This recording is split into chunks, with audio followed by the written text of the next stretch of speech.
Welcome back, everybody, to another episode of the Ginger Binger Podcast. It's good to be back, and this week it's just me, but we have some questions, so we're going to try to keep this thing as entertaining as possible. I understand that sometimes podcasts with just one person can be really stagnant, so I'm going to try my best to to make this as enjoyable for you guys as possible. I think I just reiterated that, but, we're trying going back to a little bit of the old setup where I'm at my desk. I decided to put a little things in the background, things I'm really passionate about, I guess. Filmmaking, games, I tried to put the Watchmen book in here, but it's just a soft cover. So trying to get it to stand up is a little bit of a pain, so I didn't want it falling back. But right here we got a Martin Scorsese retrospective of his career. It's a really interesting read. I haven't been reading too much about it, but from what I've read, it's following his career, and it's very interesting stuff. And you got your South Park, because who doesn't love South Park, right? Everybody loves fucking South Park. Even people who don't like South Park enjoy fucking South Park. I don't care what they say. They're liars. Red Dead 2, obviously, and a book. I just got this the other day, actually, from Amazon. It's a film noir book, and I don't want to speculate on anything, but I'm reading it and learning a little bit of the tropes and more about it, because one day it'd be fun to make my own neo-noir film, whether it be a short or a machinima or wherever, If anything, I would just like to write a script, and that's one thing I've been doing a lot more recently, is just writing for the sake of writing. Not necessarily with plans to go anywhere with a project as much as it is just to get it written. And it's so much fun just to sit there, for hours on end and just delve into a story that's in your head and see what comes out of it. And I'll be honest, not all most of my stuff is not good, but the process, I'm getting a lot better at it. Actually, the other day, I've been working on this project, and I just sat down for about 2 hours, I think it was yesterday, and just sat down and world build, and that is so much fun. I can see why people like George R. R. Martin, Stephen King, and Tolkien, and who am I forgetting in this? World builders. George Lucas. How can I forget George Lucas? Just that aspect is so much fun.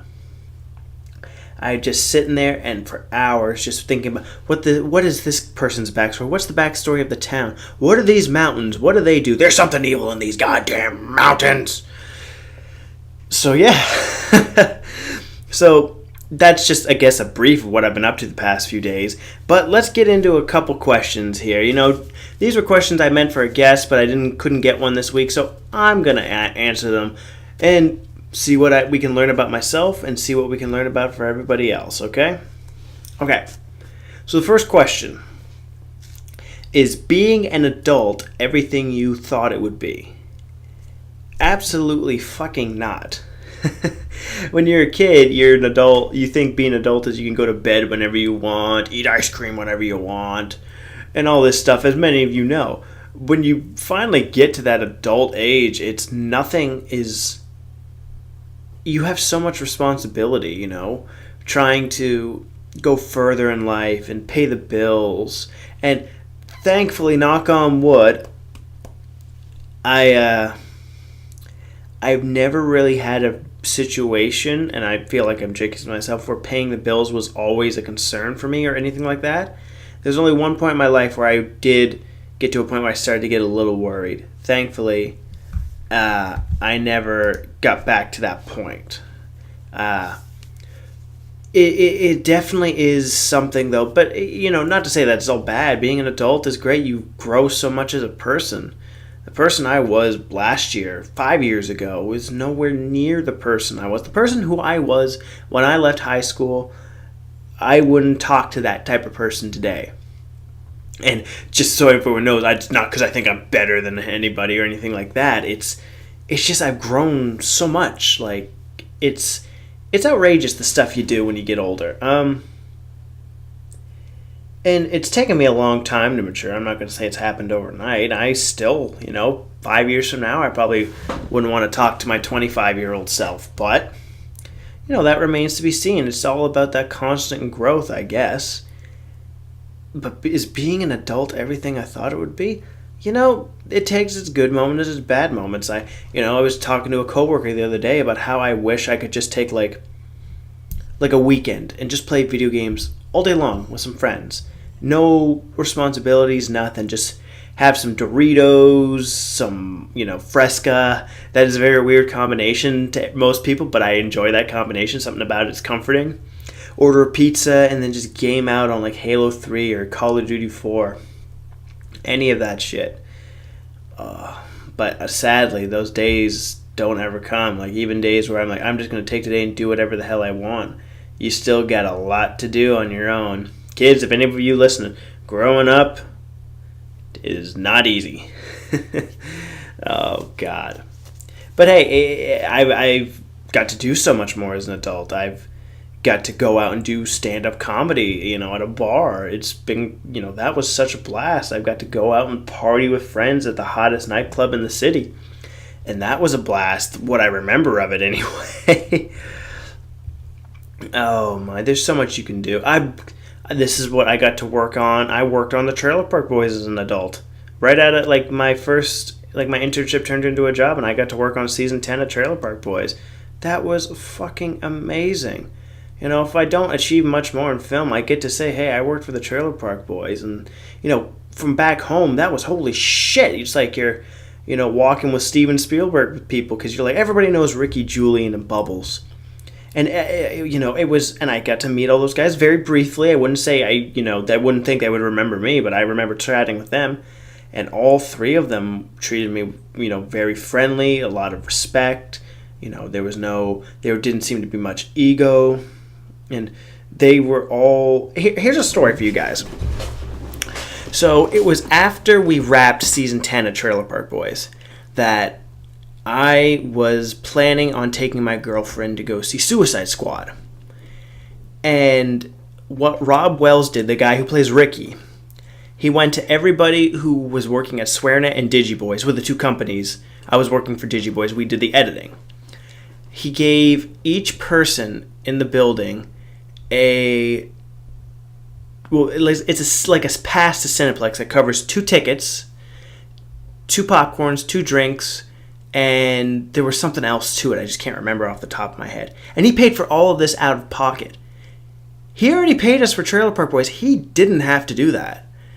And the fact that he was just so appreciative of all the hard work we've all did, and it showed. Doing that, it paid for my date night, but it also it showed he was a real class act. And he was the one out of the boys that I chatted with probably the least, just because he's a very quiet guy.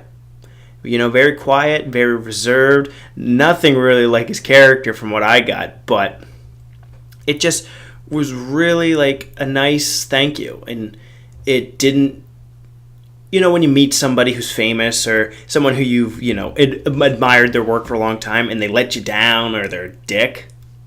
I didn't get those with those guys. And it was nice because I always hear horror stories of, meeting a celebrity that you've always been a fan of and they're just being a right old prick. It's good to see that there are still, people in the world who don't let the shit go to their head. But I guess if that answers the question, let's go on to the second question. See what we got here. What is something that you hate but everybody else loves? Well, it's kind of you can use that in any terms, like movie, game, situation, maybe person. I don't know. Okay, let's do a movie that I know everybody loves, but I actually wait, what was that question? Something that I hate. Okay, something that I hate that everybody else loves. I don't know if I would say I don't hate too much entertainment. If I don't like it, I'll just turn it off. There's nothing I really think of, when I think of, this thing's a piece of shit and I just can't stand it. Why does everybody like this crap? I don't know why I do my Vince McMahon impression now, but I would say like a movie that I hate, quote unquote, if you're watching the video podcast, that everybody else loves. I'm honestly not too big on Inglourious Bastards. And I know that's so blasphemous because Tarantino, I love his work. That movie to me, it has two awesome moments. But that's about it. I don't remember too much else about the movie. There's probably more that everybody really likes, but I can't stand. It's just escaping my brain right now when it comes to movies. TV, I think Stranger Things is a little overhyped, but it's a fun show, but not nearly as, I would never hype it up as much as everybody else did. It just, why? It's fun. It's like a little throwback. It's, again, a throwback to the 80s, but nothing to write home about. I think it just kind of hit that nostalgia factor for everyone, and it kind of got out of hand. But when it comes to games that everybody likes and I hate, blasphemous, I don't like BioShock. I don't like any of them. I've tried all three. I just can't do it. BioShock 2 was maybe my favorite that I played out of the three, and that ain't saying much. It's, I just can't get into the combat. Something about it. I was thinking about Mass Effect, but I've only played the first one, so I can't really give you too much on that. But yeah, BioShock, I can't do it. Something about the gameplay just kind of makes me why? Oh, another thing that I think is a little overrated, I guess. Team Fortress 2. Don't like that at all. It feels way too... It's the opposite, I guess, of BioShock, where it feels a little stiff.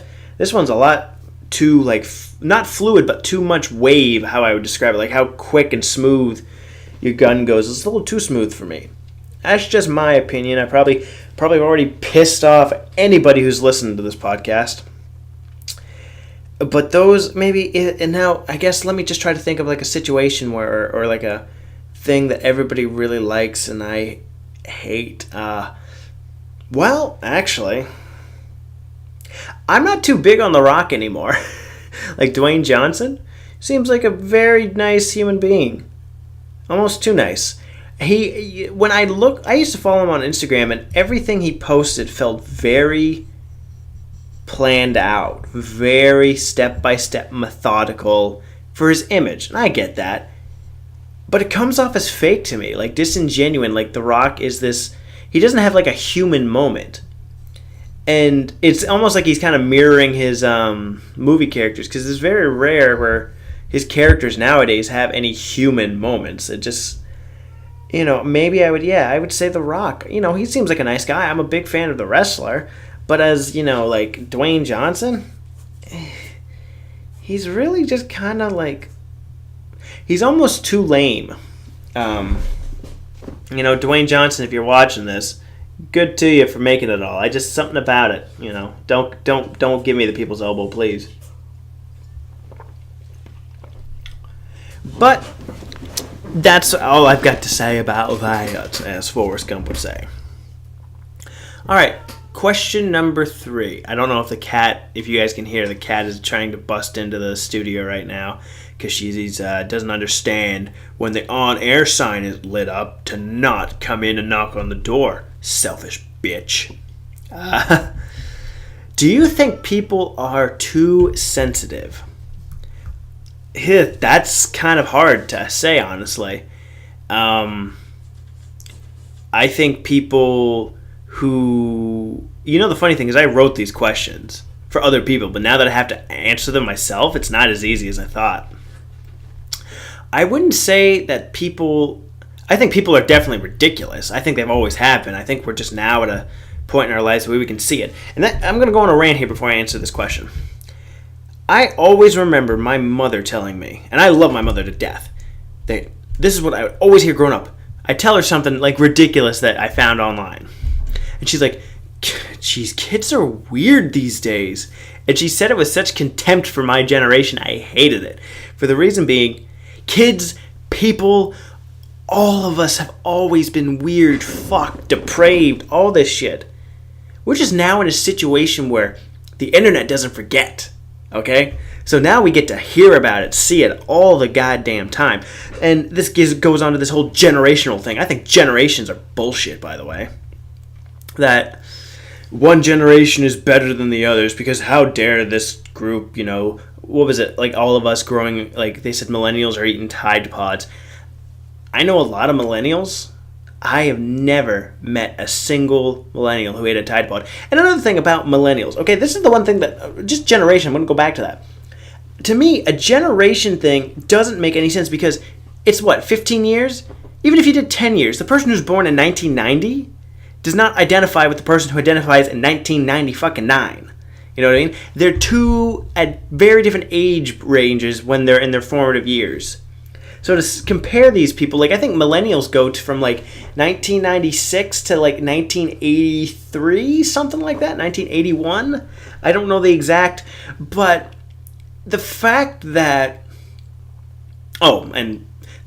people are judging, this group saying, they're lazy and they're entitled and they're shitty, they don't want to work and they just don't want to buy houses and stuff. Fuck right off with that shit right there, okay? Listen, every generation has their problems and their benefits and their own issues that is specific to that generation, okay? So stop with this whole shit. And old people and young people are always going to be at war with each other. There's always going to be old people saying, how dare these young people take advantage of the advantages we gave them because we worked so hard. How dare they? And there's always going to be ungrateful little bastards who are young. It's just the way it is. So I feel like this constant divide of old and young is just bullshit. Just, remember, you don't know what these people are going through. I don't know what my grandmother went through. She doesn't know what I'm going through. It's more of just that understanding and listening. I think that's the problem with old and young. Nobody wants to listen to each other. Everybody just wants to think they're right, and nobody wants to hear each other out. And I think that's a big fucking problem going on. And I was going to go back to this. Millennial now, I feel like people aren't using millennials to describe the actual millennial generation. They're using it to describe Generation Z or whatever the fuck. The millennials just become a term for young people. And they always use it, millennials, they're so stupid and snowflakes and that's all this BS. It's like, fuck right off. And, I don't care about the baby boomers. They're, or the Generation X or any of that shit. It's not a generational thing. It's more of just the times, I guess. To say, this whole group, it's times and area. That's just my opinion on the matter. But I just find this whole generational thing is just so stupid. But what was the question? Oh, yeah, do I think people are too sensitive? I wouldn't say people are too sensitive. I say people are sensitive, I think, about the wrong things sometimes. That's just my opinion. Now, I can't tell someone who's a victim of any type of, tragedy how to take a joke. On the other hand, though, because you've gone through something or because you've gone through a trauma does not entitle you to control the conversation about that for your whole fucking existence for everybody else. In terms of, and I'm not saying that you don't have a space in that conversation. I'm saying everything gets to be made fun of. Whether it's funny or not is up to everybody. Everybody, that's comedy is subjective. But when it comes to people saying, hey, you can't make jokes about this. I'll use an example. I remember a few years ago in Halifax, a lot of people were upset about Shane Dawson performing at the Dalhousie Rebecca Cohen Center, I believe. Because for those who aren't native to Halifax, there was a whole fiasco about a group of dentistry students who had a Facebook group. And they were writing some pretty horrid shit on their Facebook group, about gassing people and sexually assaulting them. None of this happened to my knowledge. It was just written about. And people were protesting, I think it was, Daniel Tosh, because he's made rape jokes before. And I had a person who I knew go on TV and saying, you can't make a rape joke. It's something that you just can't joke about. And honestly, I lost a lot of respect for him that day. I understand standing up for what you believe in. You can't, though, say this is okay to joke about, but this isn't. Because once you do that, it's all not okay to joke about, because somebody in this world is going to have the same level of a passion to stop humor for another thing that you don't find funny. Comedy is pain. Comedy is laughing at somebody else's misery. Okay? Now, if you try to make comedy that is safe for everybody or pleasing everybody without offending anybody, it's not comedy. Comedy is supposed to, create an emotional response, good or bad. That's where we grow as people. And whether you like it or not, there's ways of going about it. To me, I wouldn't say people are too sensitive. I'd say people are selfish. I've always been selfish, but I feel like these days when it comes to comedy especially, if you don't like what a comedian is saying, click off the video, leave the comedy club. Don't buy their merchandise, don't go to their shows. Do not stand up in the middle of a show and start ruining everybody else's good time. You selfish fuck, okay? It's very disrespectful to people who paid their tickets. It's very disrespectful to a performer who's trying to get better at their craft. And I'm not going to just, blanket all comedians, are just trying to make people laugh. There are some pricks out there who I guarantee you will use that stage to fuck with, people's viewpoints and, preach some pretty shitty shit. But that's the platform. It's one of those things that as shitty as some things can go, you have to let it all out there. And then as a viewer, decide what you want to put your energy towards. If you don't like someone like Daniel Tosh, that's perfectly fine with me. I do not care. But to say that he can't joke about certain things, honestly, pull your head out of your ass. Okay? Really. To say that I'm getting heated now just thinking about this. It's all fair game. Either it all is or it isn't. So I wouldn't say people are too sensitive. I feel like people are very selfish when it comes to things that they're offended by. Okay? If it'd be like me, if I was a really fat, morbidly obese person, and then, you can't joke about fat people, but when someone has like an amputee and I just start laughing about them, it's like, fuck off. You can not like it, that's fine, but when you tell me that I can't make that joke, go fuck yourself. And I don't want to be, everybody in my audience, let me know what you think about that, okay? I really, tweet me, comment, anything like that, what you guys think. Because, it's a discussion we all should be having instead of just being afraid to speak out because you might have an unpopular opinion. Whether it is good or bad, right or wrong, I think you should feel a place to feel a certain level of, not safety, or safety definitely, because you shouldn't be ever harmed for your opinion. You can get called out and told you're a fucking asshole for it. I'm not going to tell you can't do that. But, in a way that is obviously not threatening or hurting somebody's safety. Or messing up someone's performance. What the fuck? Just leave the building. That's the greatest. Actions speak louder than words. And also this being said, when I say, you have the right to say it, you have the right to be called out on it too. Because if you're saying some stupid fucking shit, like anti-vaxxers, I'm going to go off on this. If anybody's listening and you're an anti-vaxxer, I'm sorry. You are doing more harm than anything. I don't want to sit here and call you a fucking idiot, okay? Because everybody's already doing that. If you're listening to this podcast right now and you don't have your child vaccinated because you believe they cause autism or alternative medicine, please don't sacrifice your kid's health for these beliefs that are unfounded by science, okay? Please. And do not come at me with, there was this one study, bullshit. Okay? It's not just your kid's life you're putting at risk. You're putting everybody at risk by this stupid idea. And I don't think all anti-vaxxers are stupid people.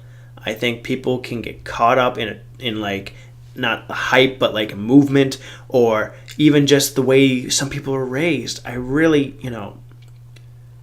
it's scary that we live in a time where we have almost all information at our fingertips and we're not choosing to use it. It's frightening sometimes. There's many good things being done, there's also many shitty things. And not vaccinating your child is a really shitty thing to do. Well, after that little tirade, I think I answered that question, so let's move on, okay? I don't think there's a good transition for this one. If you became wealthy, what would you buy to show off your wealth? I've asked this question to a few friends, like just at work, and the best answer someone gave me was a tiger. Okay? A tiger was like, it's an ultimate rich people, because no normal person has like a tiger. You could maybe get a Lambo, but only like top notch like money makers get those fucking tigers. But what's one thing that I would buy to show off my wealth? Well, can I like build like a Batmobile or something, like a fully functioning Batmobile and put it on the road? Like, that's one thing I'd fucking buy. Fuck, man, I'd be going down the street. Man, I would be driving everywhere in that fucking thing. Yeah, I'd be instead of walking 50 feet to the gas station, I'd be driving there, you know. Be like that scene in Batman Forever where he pulls up to the chicks. Come for a little ride in my love machine, baby. Woo! How the fuck do I remember that? Yeah. So the answer to that one is I would build a fucking Batmobile. Okay, next question. Where do you see yourself when the apocalypse breaks out? Oh, Jesus. Likely I feel like I'll be at work because that's all I seem to fucking do. But, you know, I feel like, obviously depending on the apocalypse, well, I shouldn't say depending, I'll be one of the first people dead. I know I will be. I like, when everybody, you know, gets asked this question, they always assume that they're just gonna, okay, so it's like a movie, we have to make it here, It's like, no. Most of us are gonna be the people that just get hit by the car that's on fire in the middle of the street or something like that. Or it's like, I don't know what I would do, honestly. It's like I would obviously try to get on the horn, call my family, call my girl. You know, try to grab what I could and get out of there, like what you can in the car and go, honestly. In those moments, you have no idea what you would do, though. Hopefully, I would hope I have access to like a hunting knife somewhere. Just that if anything ever happens, a hunting knife is a multi-purpose tool. And obviously try to get like at least a bottle of water. I think if you have those two things and a jacket, you should, I wouldn't say you'd be fine, but you're set to try to survive for at least a few days if you have to. Because you need water to survive, and a knife can cut down some trees. You know, you can use it, you know, scrape it against a rock, make a spark. I don't know. I've never had to survive out in the wilderness, thank God. Have any of you had to survive out in the wilderness? Let me know. And going Black Friday shopping, camping outside is not surviving in the wilderness. So, where do I see when the apocalypse breaks out? Probably getting trampled to death or something. Yeah, I'd be dead. Alright. Boxers or briefs? Combination. Boxer brief. Next question. Who are 3 people that inspire you? Well, right now in my life, there are a few people I look up to in terms of my career and what I kind of want to model my life after. So the first one is Arnold Schwarzenegger. I know a lot of guys look up to Arnie, but the fact that Arnold is the personification of the American dream, someone who came to America, and just for everybody who knows, obviously, if you've been following this at all, I'm not American, I'm Canadian. I live in Halifax. But he came to a country where he didn't speak the language. He rose to prominence through bodybuilding. He became a leading actor where nobody could say his last name. He married a Kennedy, okay? And then he became a governor of a state he couldn't even pronounce. I'm stealing this whole bit from Bill Burr. But the fact that he is so motivated and determined and disciplined to do all of those things and succeed in them. And he's had so many other failures, but the fact that he's never seemed to let that take him out or take him down. Arnold is one of those people that I watch his videos and just hear him talk about how he was like, I'm driven for this. This is what it is. It's a goal. And it's really just something that is his charisma is contagious. But Arnie is just so contagious with his charisma and his aura. Arnold has an aura to him.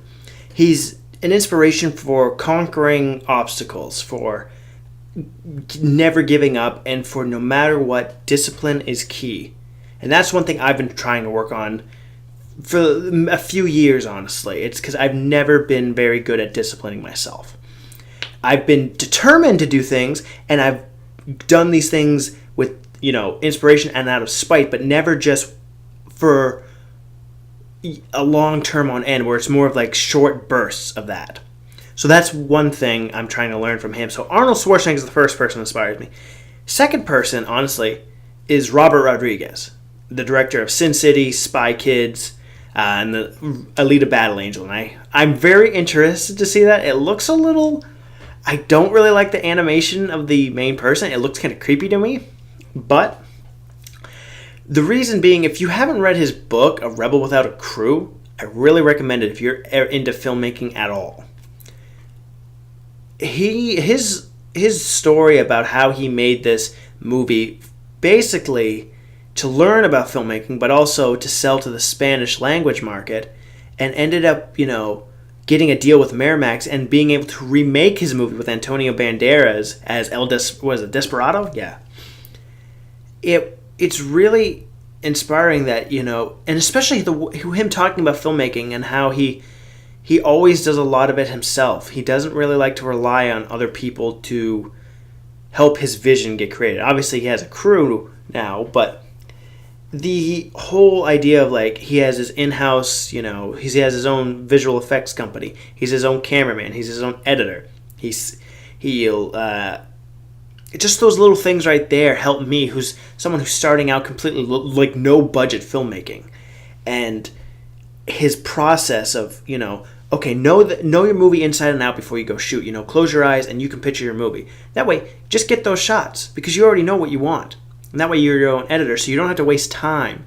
His filmmaking style, mariachi style, where it's just shoot and go, shoot and go, shoot and go, is really something that I keep saying really. That is something that I'm very much applying to how I'm making films. With his 10-minute film school, look up Robert Rodriguez's 10-minute film school, flick school, any of those, and you'll learn a lot from him, honestly. And I feel like I learned more from just a couple of his videos talking about that and his book than I learned in film school. And I don't want to discount, some of the stuff I did learn in film school. There's some good stuff, but a lot of it, honestly, you could have learned on the internet in 3 weeks. That's my opinion on there. But Robert Rodriguez is number 2 for who inspires me. Number 3 is founder of Rooster Teeth, Bernie Burns. Bernie Burns is he's someone who I like his personality, obviously, but his story of starting his company with just a show in his spare bedroom with his friends, and then it began to take off, and he was the last one out of his group to quit his good job and rolled the dice, and now he sold his company for millions of dollars, I'm guessing. It has to be at least $2 million he sold that company for.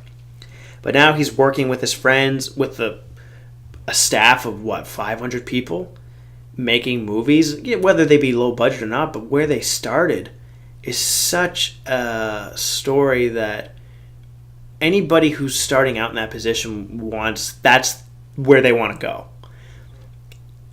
And he seems just like a likable guy. My girlfriend keeps telling me when I talk, when I talk about the podcast, my girlfriend says, don't meet your heroes, because that's always a bad thing. And I lucked out with the Trailer Park Boys, so I'm afraid if I ever met Bernie Burns, I'd fucking, there'd be something. And I don't want to believe that there is, but just how I have some shitty luck sometimes.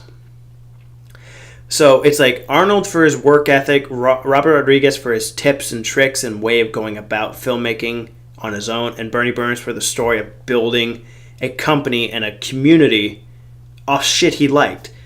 I take when I make films to kind of do what Rooster Teeth does. Make films you want to make. Make films you want to see.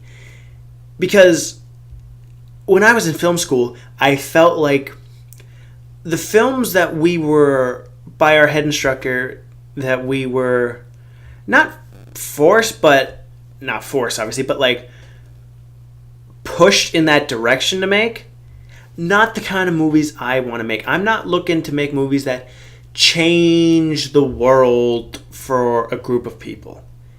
That's just not who I see myself as. I'm not that big.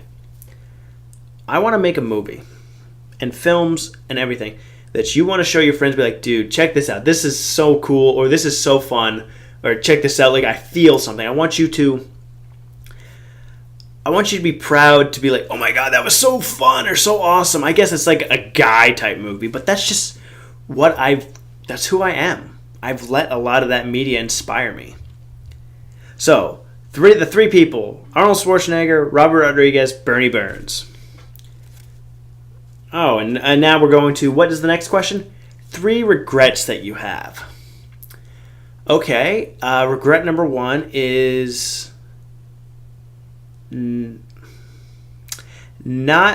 taking a year off right after high school and doing nothing with that time.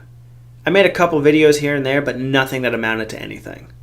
I really wish I could go back and switch that whole thing up. Regret number 2, honestly, I really don't want to say I regret going to film school. I regret I regret trying to conform to the film school model of people sometimes.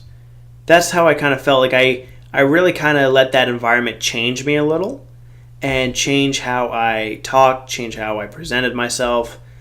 Because sometimes I would go in there and I was made like I felt like a fucking hick. And I've never seen myself as that, but when you say, oh, I like this movie because blah, blah, blah, and you get a whole, like, oh, you like that movie? From a lot of people, it sucks. There's no way about it. So I think it was not be more of myself when I was in film school, I guess. And I'll put this as another, second regret, part B. I regret not working as hard as I could have. I totally take that. And I think this will lead into regret 3. I think I regret not working my ass off these past, what was it? I graduated in 2012.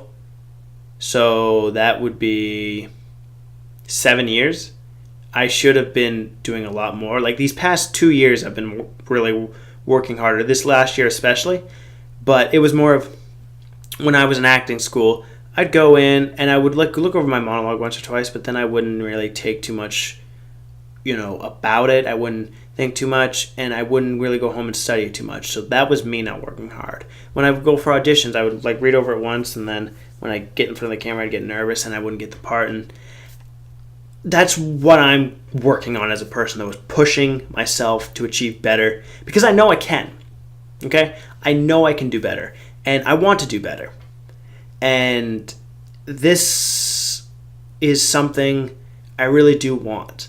I think definitely out of high school, I was really trying to find myself. What did I want to do? And I would jump around, stand-up comedy, acting, I want to obviously try it all, but I want to be in entertainment. I want to entertain people. I want to use what I think I'm best at. Because I'm not good with math, or I'm not really good with my hands, but I feel like I can tell a great story. That's where I think my best attributes lie. So those are my 3 regrets.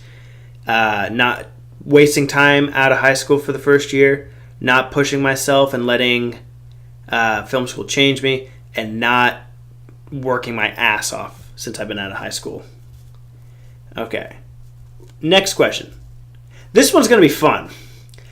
What is a conspiracy that you believe in? So, me and my girlfriend talk conspiracies all the time, and she's much more of a conspiracy nut than me. She loves this Shane Dawson videos.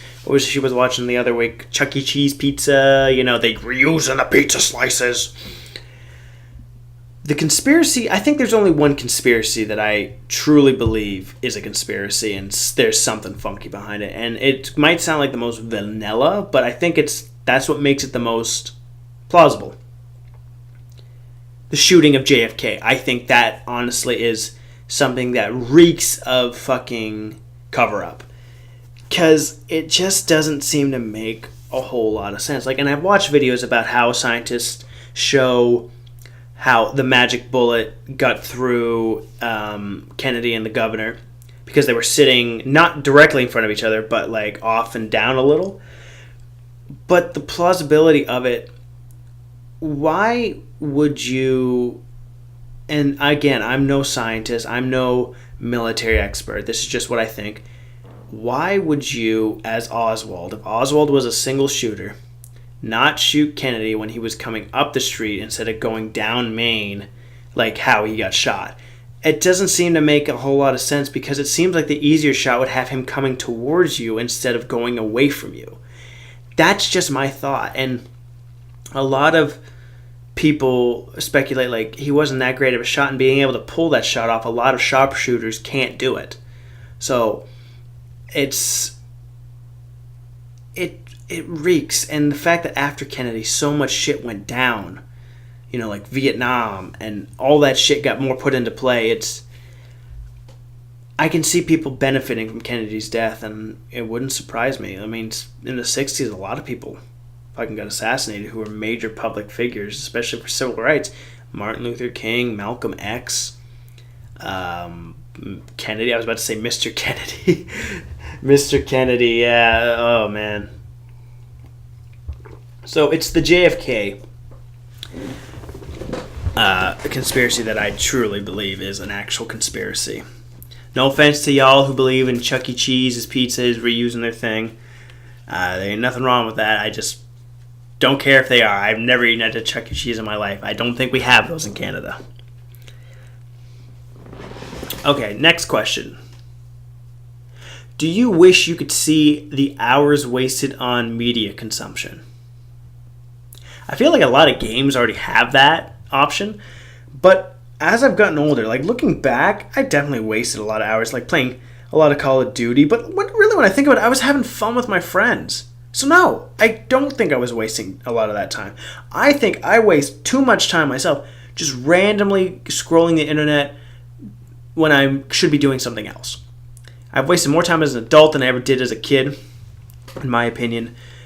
Because even I had a coworker the other day. I was sitting in the break room on my lunch. I was reading a comic book, and she walked in and she said, "Oh, what are you reading?" I said, "Oh, it's Watchmen." She's like, "Oh, you read those?" In a more questioning but a condescending, "Oh, you read comic books?" I said, "Yeah, they're really, you can learn a lot from them." And she went on to ask, "What can you learn from a comic book?" I said, "Well, as a filmmaker, you can learn to tell a story without, any movement. These pictures, you learn a lot about storyboarding." And then she kind of started to understand a little bit, but I could still tell that comic books were beneath her. But as long as you're finding some usefulness or having some fun with your, people, or even just by yourself, you're not wasting time. You're enjoying your life.